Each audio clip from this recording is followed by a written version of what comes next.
mail.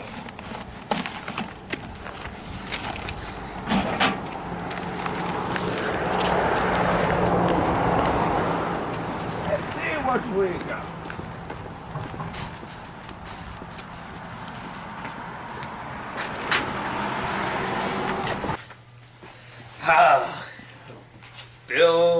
Bill, coupons I'll probably never use.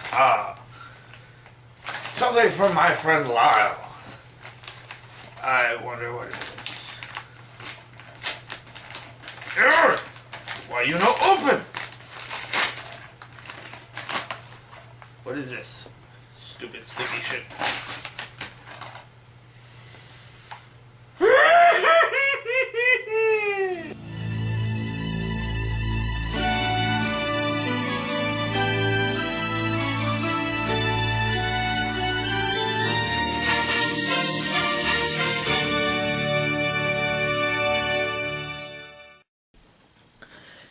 Okay.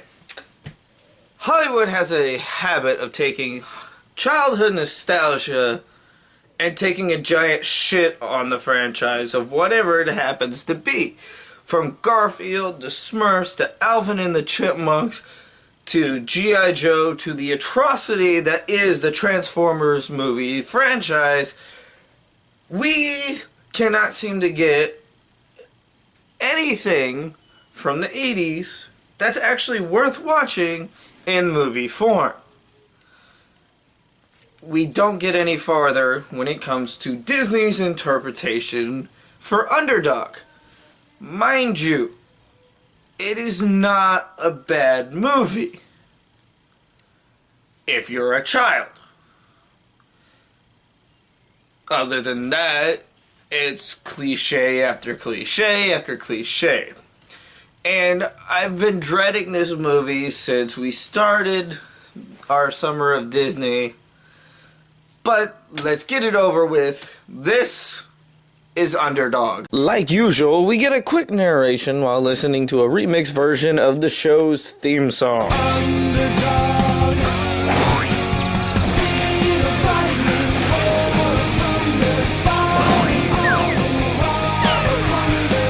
We then go straight into a city council meeting discussing the crime in the city. The main hero of the movie, who's later named Shoeshine, tries to alert everybody of the bomb. Well, mine's not. It's a gift from the American Pork Association. Our hero goes through depression narration as he explains he's a horrible cop dog, like we couldn't figure that out.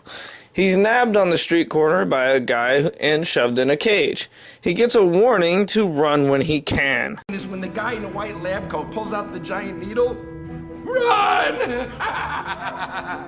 We then meet our main villain, Dr. Simon Bar Sinister, played by Peter Dinklage, and his corrupt security guard, Cad Lackey, played by Patrick Warburton.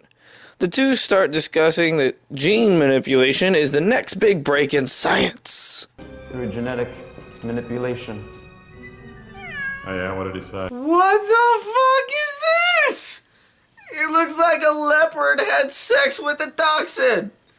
Only person who would find that attractive is Nigel Thornberry. Shoeshine is then chosen for an injection, which he quickly says no to and starts a chase around the room, bringing the shelves of chemicals down around him, giving him his powers to break free. He then comes across three dogs that are played by Cameron Clark, famous for his voice of Leo from Ninja Turtles, Brad Garrett, famous for his role as Robert on Everybody Loves Raymond, and John DiMaggio, famous for playing Bender in Futurama. The three dogs chase our hero around an alley until he gets hit by the security guard Daniel, who was also in the scene from earlier, played by Jim Belushi. We see that Daniel and his son, Jack, are not as close as they could be, and we get the typical hero going through his power activation scenes, exploding a chili can, cracking the windows, and throwing the couch. Did you just talk? Huh? What? Whoa, wait a minute. You can understand? Okay, that dog just talked. To a human, the dog just talked. I'm out. At the park, the two try to figure out what's actually going on, and we meet Jack's love interest for the movie, Molly, who brings her own puppy, Polly.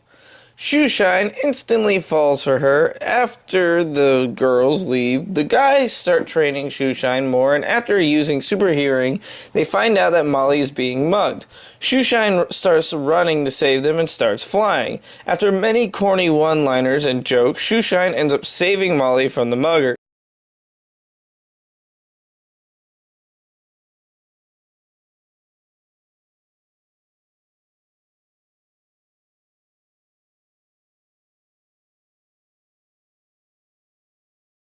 After Shoeshine complains about not wanting to be a hero, they try to clean up before Jack's dad gets home.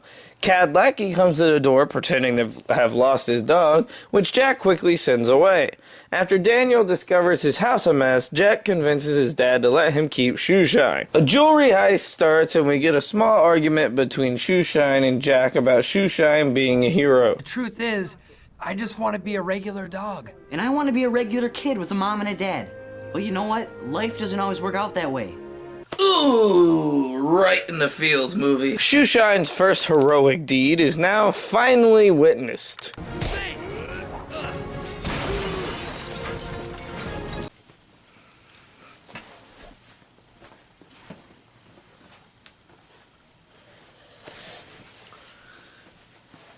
Okay, I'm sorry, but for this next joke, I kinda gotta go gangster a little bit. So,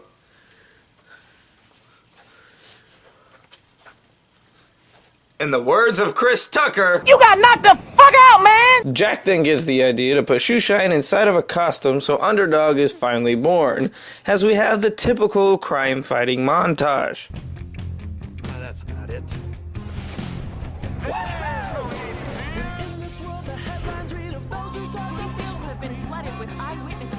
After the montage, Bar Sinister hatches a plan to catch Underdog by making Cad dress like a woman and set him up. When he learns that it's Cad, Underdog decides to take him for a ride.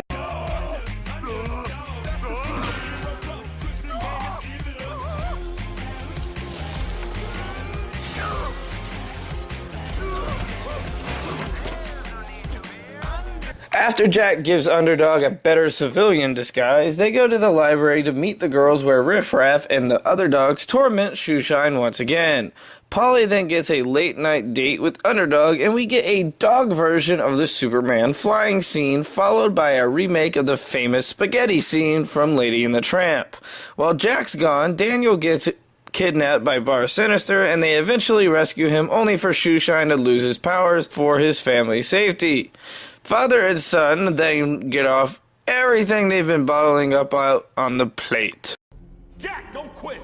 Quit? Yeah! Me? What about you? You were the best cop in the city, and you should be up there stopping Bar Sinister. But you quit. You quit the force. I did quit.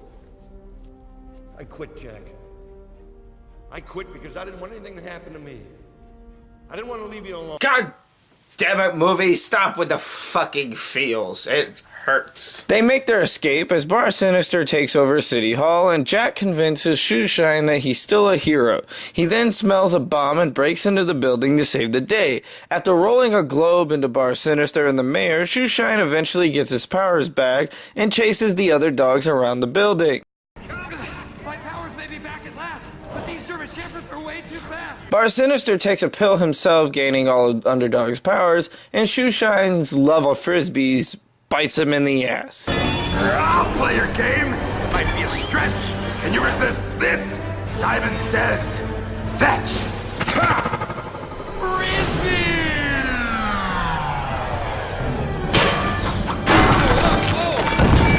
Shoeshine then convinces all of the attack dogs that Bar Sinister doesn't actually give a damn and convinces them to hold him still so he can save the day. Daniel finally goes into action and brings Bar Sinister out of the hall for arresting. Underdog then saves Molly and Holly and manages to take the bomb to the center of the earth before it blows up and sends him to space, only for him to come crashing back down.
The movie ends with Bar Sinister going to jail, Underdog giving us an ending narration about being underdog heroes, and then we get the final rhyme from our hero that's clearly a joke on Superman. Look! Up in the sky!